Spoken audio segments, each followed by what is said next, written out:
அங்கப்பனின் வெற்றி சிறுகதை. ஆசிரியர் கிட்டப்பா அவர்கள். அம்மாளு வாசல் படியிலே உட்கார்ந்திருந்தாள். 2 முழங்கைகளையும் முழங்கால்களையும் ஊன்றி 2 உள்ளங்கைகளாலும் முகவாய்க்கட்டையை தாங்கியபடி உட்கார்ந்திருந்தாள். அவள் பார்வை ஒரே இடத்தில் சென்று லயித்து இருந்தது. அவள் மனம் யோசனையில் ஆழ்ந்து இருந்தது. பக்கத்திலே இடது பக்கம் சுவர் ஓரமாக ஒரு கருப்பு நாய் தரையில் குழி பறித்து அந்த குழியிலே படுத்து இருந்தது. சற்று தூரத்தில் எதிரே இருந்த வாழை மரத்துக்கு அருகிலே குப்பை மேட்டிலே ஒரு கோழி தன் குஞ்சுகளுடன் இரை பொறுக்கி கொண்டு இருந்தது. அதன் அருகே ஒரு சேவல் கம்பீரமாக நிமிர்ந்து பார்ப்பதும் மறுபடியும் காலால் தரையை கொத்தி கிளறிவிட்டு கொக் கொக் என்ற பெட்டை கோழியை கூவி அழைத்த இரை அளிப்பதுமாக இருந்தது. வலதுபுறம் ஒரு மூலை குச்சியிலே கட்டப்பட்டிருந்த வெள்ளாடு படுத்தபடி அரைக்கண் மூடி அசை போட்டுக்கொண்டு இருந்தது. அம்மாளுவுக்கு இதன் மேலெல்லாம் கவனம் செல்லவில்லை. அவளுடைய புருஷன் அங்கப்பன் இன்னும் வரவில்லை. எஜமான் வீட்டுக்கு போய்விட்டு அரை நொடியிலே வருகிறேன் என்று கூறிவிட்டு போனான். அவன் போய் எத்தனையோ நாழிகை ஆகிவிட்டது. ஆயினும் இதுவரையிலும் அவனை காணவில்லை. அவனுக்காக அவள் அவசர அவசரமாக ஆக்கிய சோறு சில்லென்று ஆகிவிட்டது. அன்று காலையிலிருந்தே அவள் மனம் என்னவோ போல இருந்தது. போதும் போதாததற்கு அங்கப்பனும் அன்று ரொம்பவுமே சிடுசிடுவென்று இருந்தான். அதற்கு என்ன காரணமாக இருக்கும் என்று அவள் யோசிக்க கூட அவகாசம் அளிக்காமல், இந்த அம்மாளு இன்னைக்கு எஜமான் வீட்டுக்கு நேரத்தோட போவணும், சீக்கிரமாக சோறாக்கிட, துண்ணுட்டு போயிடுறேன் என்று உத்தரவிட்டுவிட்டு வெளியே போனான் அங்கப்பன். வெளியே சென்ற அங்கப்பன் வெள்ளாட்டுக்கு வேண்டிய தலைகளை எல்லாம் போட்டுவிட்டு மாட்டுக்கு வைக்கோல் வாரி போட்டு தண்ணீர் தொட்டியிலே ரொப்பிவிட்டு வீட்டுக்குள் வந்தான்.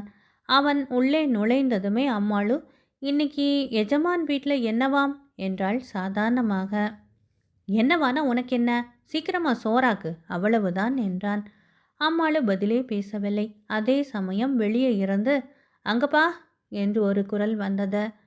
யாரு என்று கேட்டுக்கொண்டே வந்த அங்கப்பன், வாங்க அண்ணே என்று வரவேற்றுவிட்டு வாசல் படியில் இருந்தபடியாக, இந்தா அம்மாளு, நான் எஜமான் வீட்டுக்கு போய்விட்டு அரை நொடியில் வந்துடுறேன் என்று கூறிவிட்டு வந்தவனுடன் சேர்ந்து வெளியில் போய்விட்டான். அவன் எதற்காக போனான், எப்போது வருவான் என்று பல தடவை தன் மனதிற்குள்ளேயே தர்க்கித்து கொண்ட அம்மாளு ஒன்றும் புரியாமல் உட்கார்ந்திருந்தாள். அவள் மனதிலே என்னென்னவோ யோசனைகள் புதிதாக முளைவிட்டு கொண்டே இருந்தன. கடைசியில் இப்படி இருக்குமோ என்று தோன்றியவுடன் அவள் மனம் பக் என்றது. தூக்கி வாரி போட்டவள் போல அவள் உடம்பு குலுங்கி தணிந்தது. மறுகணம் அவள் மனம் 2 வருஷங்களுக்கு முன்னால் நடந்த அந்த சம்பவத்தை ஞாபகப்படுத்தியது. அம்மாளுவுக்கு அப்போது 16 வயது இருக்கும். தாய் தந்தையற்ற அவள் தன் கிழ அத்தையுடன் வசித்து வந்தாள். அத்தை ஏழையானாலும் அம்மாளுவுக்கு ஒரு குறைவும் தோன்றாத வண்ணம் காப்பாற்றி மனுஷியாக்கினாள். அம்மாளு பெரிய மனுஷியாகும் வரையிலும் அத்தைக்கு உதவியாக கூடமாட வேலை செய்து அத்தைக்கு அதிக சிரமம் ஏற்படுத்தாமல் நடந்து வந்தாள். எத்தனை நாள்தான் அத்தை தெம்பாக இருக்க முடியும்? ஒரு நாள் மழையிலே எங்கேயோ அலைந்து விட்டு வந்த அத்தை ஜுரம் என்று படுத்தாள், அவ்வளவுதான். அதன் பிறகு அவள் எழுந்து நடமாடவே இல்லை. படுத்த படுக்கையாகிவிட்டாள். அன்று முதல் அம்மாளுவுக்கு பொறுப்பு அதிகமாகியது. அவள் 4 வீடுகளில் வேலை செய்து அதில் கிடைத்த ஊதியத்தை கொண்டு அத்தையை காப்பாற்றி கொண்டு வந்தாள். திடீரென்று ஒரு நாள் அத்தை கண்ணை மூடிவிட்டாள். அது முதல் அம்மாளு தனியாள் ஆகிவிட்டாள். அந்த சமயம்தான் தமிழ்நாட்டிலே சரியான மழையின்மையால் அரிசி பஞ்சம் தோன்றியது. அந்த பஞ்சத்தை தீர்க்க அரசாங்கம் எத்தனையோ முறைகளில் முயற்சி எடுத்துக்கொண்டது. அவைகளில் தண்ணீர் இல்லாத பஞ்சத்தை சமாளிக்க கிணறு வெட்டும் திட்டமும் ஒன்று. அந்த திட்டத்தின்படி கிராமமாக உத்தியோகஸ்தர்கள் சென்று கிணறு வெட்ட மானியம் அளித்தார்கள். அம்மாளு இருந்த ஊரிலும் இரண்டொருவர் அந்த மானியத்தை பெற்றுக்கொண்டு கிணறு வெட்ட தொடங்கினார்கள். அதில் வேலை செய்ய ஆள் எடுத்தபோது அம்மாளுவும் அதில் கூலி ஆளாக போய் சேர்ந்து கொண்டாள். அவள் வேலை செய்த இடத்தில் அங்கப்பன் தான் மேஸ்திரி. அவன் அந்த ஊர் பண்ணையார் வீட்டிலே வேலை செய்து கொண்டு இருந்தான். அங்கப்பன் நல்ல நல்ல என்றாலும் ஆஜானு பாகுவாக பார்ப்பதற்கு வாட்ட சாட்டமாக இருப்பான். யாரேனும் சரியாக வேலை செய்யாவிட்டால் கூட கோபித்து கொள்ள மாட்டான். இதமாக பேசி அவர்களிடம் வேலை வாங்குவதில் சமர்த்தன். அவன் அம்மாளும் மற்ற கூலி பெண்களைப் போல அல்லாமல் அடக்கமாக இருப்பதை பார்த்ததும் அவளை பற்றி விசாரித்தான். பிறகு ஒரு நாள் அவளை தனியாக அழைத்து பேசினான். 1 மாதம் கழித்து அங்கப்பனுக்கும் அம்மாளுவுக்கும் கல்யாணம் நடந்தது. இது நடந்து 2 மாதங்கள் ஆகிவிட்டன. ஒரு நாள் மாலையில் 2 போலீஸ்காரர்கள் அம்மாளுவின் வீட்டுக்கு வந்து அங்கப்பனை பற்றி விசாரித்து விட்டு சென்றார்கள். அன்று முழுதும் அம்மாளுவுக்கு இருப்பே கொள்ளவில்லை. அங்கப்பனை பற்றி போலீசார் விசாரிக்கும்படியாக என்ன நேர்ந்துவிட்டது என்று அவளுக்கு புரியவே இல்லை. அங்கப்பன் வந்ததும் கேட்க வேண்டும் என்று காத்து கொண்டிருந்தாள். ஆனால் அங்கப்பன் அன்று இரவு வரவே இல்லை. மறுநாள் காலையிலே வாடி சோர்ந்த முகத்துடன் வந்தான். அவன் முகத்தை பார்த்ததுமே அம்மாளுவுக்கு திடீரென்றது. அவருக்கு என்ன நேர்ந்து விட்டது? அவர் முகம் ஏன் இப்படி பேய் அடித்தவன் முகம் போல இருக்கிறது? அவனை கேட்கவும் அவளுக்கு தெம்பு இல்லை. இது எல்லாம் சில வினாடிகள் தான். அடுத்த வினாடி அவள் சமாளித்து கொண்டு விட்டாள். அவனிடம் ஒன்றும் பேசாமல் உள்ளே போய் ஒரு பாத்திரத்திலே ஜலம் கொண்டு வந்து கொடுத்து, சீக்கிரமாக முகத்தை கழுவிக்கிட்டு வாங்க, கஞ்சி எடுத்து வைக்கிறேன் என்று கூறிவிட்டு மனதிலே கலவரத்துடன் போனாள். அங்கப்பன் அம்மாளுவோடு ஒன்றும் பேசாமல் அவள் உத்தரவுப்படிதான் நடந்தான்.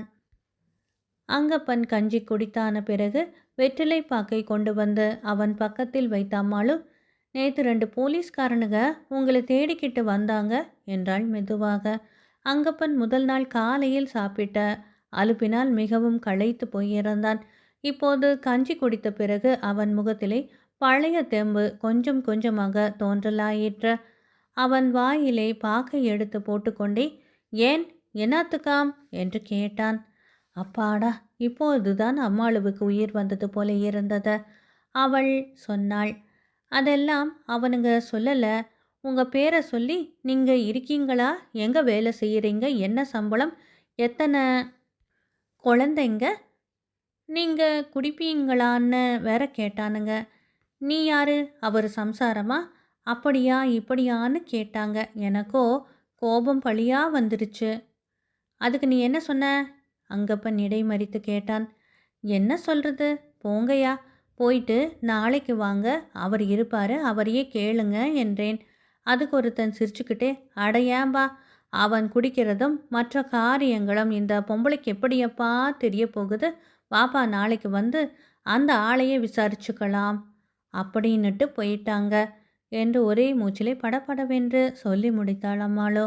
அங்கப்பன் அவள் சொல்லுவதையெல்லாம் கேட்டுக்கொண்டு மௌனமாக உட்கார்ந்திருந்தான். அவள் சொல்ல சொல்ல அவன் கண்களிலே ஆச்சரியம் தோன்றி அவன் புருவங்கள் ஏறிக்கொண்டே போயின. அவள் முழுவதுமாக சொல்லி முடித்ததும் அவன் இதழ் கடையிலே ஒரு புன்சிரிப்பு தோன்றியது.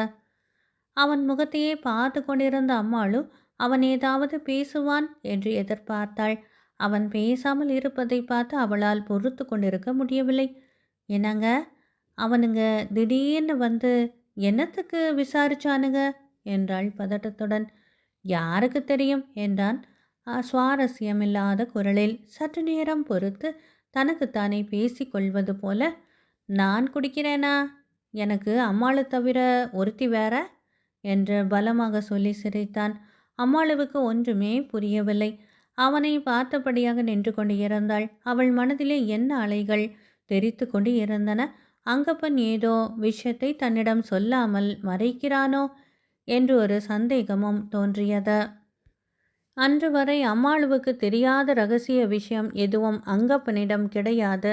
இன்று மட்டும் அவன் மறைக்கும்படியாக என்ன ஏற்பட்டு இருக்கும் என்ற சிந்தனையில் ஆழ்ந்தது அவள் மனம். இப்படி கொஞ்ச நேரம் மௌனமாக கழிந்தது.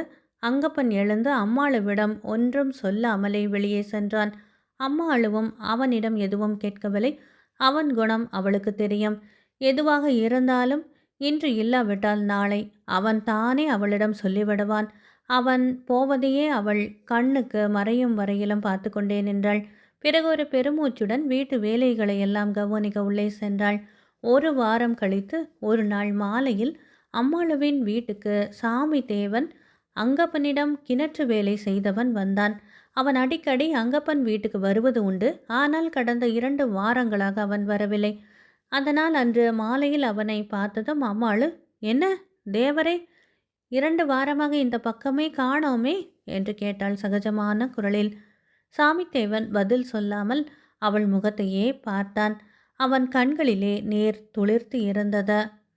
அவன் முகம் என்னவோ போல இருந்தது. அதை பார்த்ததுமே அம்மாளு பதறி போய்விட்டாள். என்ன தேவரே, என்ன சமாச்சாரம்? சீக்கிரமா சொல்லுங்களேன் என்றாள். அவனால் பேச முடியவில்லை. சிறிது நேரம் தலை குனிந்தபடியாக நின்றான். பிறகு நிமிராமலே, அவரை தண்டிச்சுட்டாங்க அம்மா, 2 மாசம் தண்டிச்சுட்டாங்க என்றான் தொண்டை அடைத்த குரலில். இதை அம்மாளு சரிவர கேட்டாளா என்பதை சொல்ல முடியாது. நின்ற இடத்திலேயே உட்கார்ந்து விட்டாள்.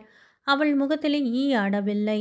அவள் எவ்வளவு நேரம் அந்த மாதிரி உட்கார்ந்து இருந்தாள் என்பது அவளுக்கே தெரியாது. மறுபடியும் அவள் தன் சுய உணர்வு வந்தவுடன் பார்த்தபோது எதிரிலே சாமி தேவன் இல்லை. வீட்டை இருள் மூடியிருந்தது. தூரத்தில் இருந்து ஒரு நாய் குரைக்கும் சத்தம் மட்டும் கேட்டது. அவள் எழுந்திருக்கவில்லை. அவளால் எழுந்திருக்க முடியவில்லை. அப்படியே உட்கார்ந்து கொண்டிருந்தாள். அவள் கண்களில் இருந்து அருவி போல நீர் பெருகி வழிந்து கொண்டிருந்தது. அதை அவள் துடைக்கவும் இல்லை. வாசலில் கட்டி இருந்த வெள்ளாடு மே என்று கத்தியது கூட அவள் காதில் படவில்லை. அவள் விடியும் வரையிலும் அப்படியே உட்கார்ந்திருந்தாள். அவள் மனதிலே கடந்த 2 வார சம்பவங்களும் கோவையாக திரையிட்டன. அன்று அங்கப்பன் வெளியில் போனவன் மாலையில் தான் வீட்டுக்கு வந்தான். வந்ததும் அம்மாளுவிடம், அம்மாளு, யாராகிலும் தேடிக்கிட்டு வந்தாங்களா என்று கேட்டான். இல்லைங்களே என்றாள் அம்மாளு. அங்கப்பன் அங்கிருந்த கயிற்று கட்டிலின் மேல் உட்கார்ந்து கொண்டு, வெத்தலை இருக்குதா என்று கேட்டான். அம்மாளு உள்ளே போய் வெற்றிலை பாக்கு எல்லாவற்றையும் கொண்டு வந்து அவனுக்கு அருகிலே வைத்தாள்.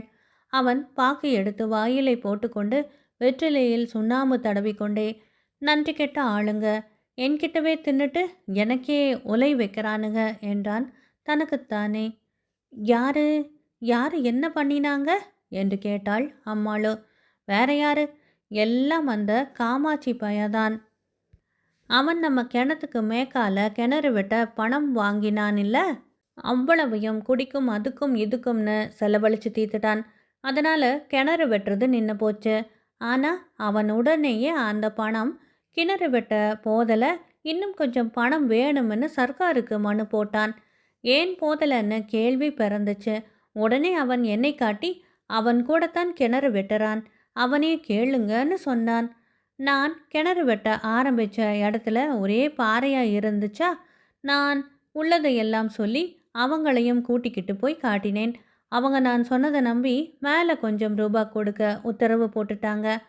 அவனுடைய கிணறையும் போய் பார்த்தாங்க. அது பாதி கூட வெட்டி ஆகவில்லை.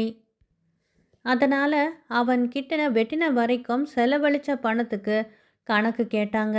அவன் கணக்கு வச்சிருந்தா தானே கொடுப்பான், மாட்டிக்கிட்டான். உடனே மேல் விசாரணைக்கு ஆள் வந்துருச்சு. அவன் என்ன பண்ணினான் தெரியுமா? எங்கேயோ கடனை உடனே வாங்கி விசாரிக்க வந்தவங்களையெல்லாம் சரிபடுத்தி அவனோட பொய் கணக்கை சரின்னு சொல்லிட்டான்.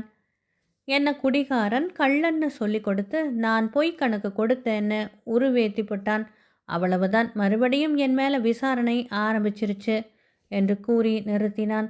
அதற்குள் அம்மாளு இடைமறித்து, அந்த பாவி பண்ணின அக்கிரமம் எல்லாம் நீங்கள் சொல்லிடுறது தானே என்றாள்.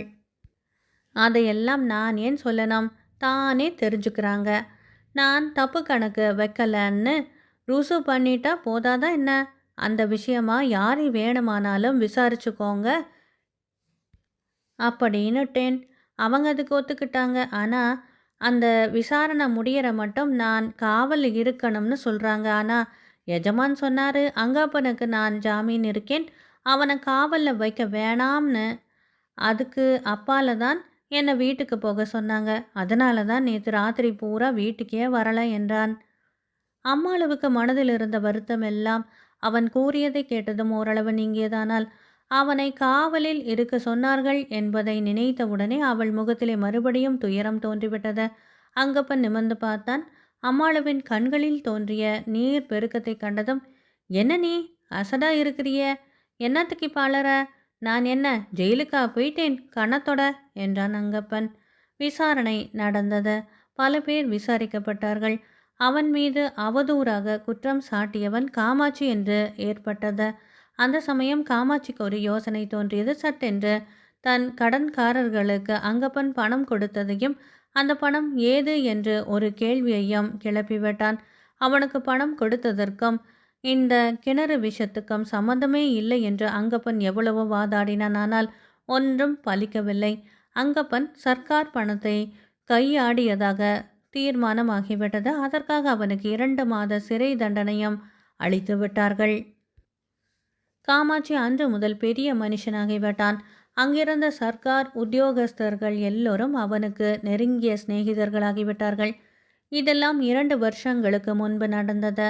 அந்த மாதிரி மறுபடியும் ஏதாவது வில்லங்கத்திலே அங்கப்பன் மாட்டிக்கொண்டு விட்டானோ என்று அம்மாளோ தவித்து கொண்டிருந்தாள். அதே சமயம் அங்கப்பன் வந்து சேர்ந்தான். அம்மாளு உட்கார்ந்து இருப்பதை பார்த்து, என்ன யோசனை பண்ணிக்கிட்டு உட்கார்ந்துருக்கிற என்றான் சிரித்து கொண்டே. அவன் மலர்ந்த முகத்தை பார்த்த பிறகே அம்மாளுவின் மனம் தெளிந்தது. அவளும் சிரித்து கொண்டே, ஒன்றுமில்ல, உங்களை காணோமேனு தான் யோசனை பண்ணிக்கிட்டு இருந்தேன் என்றாள்.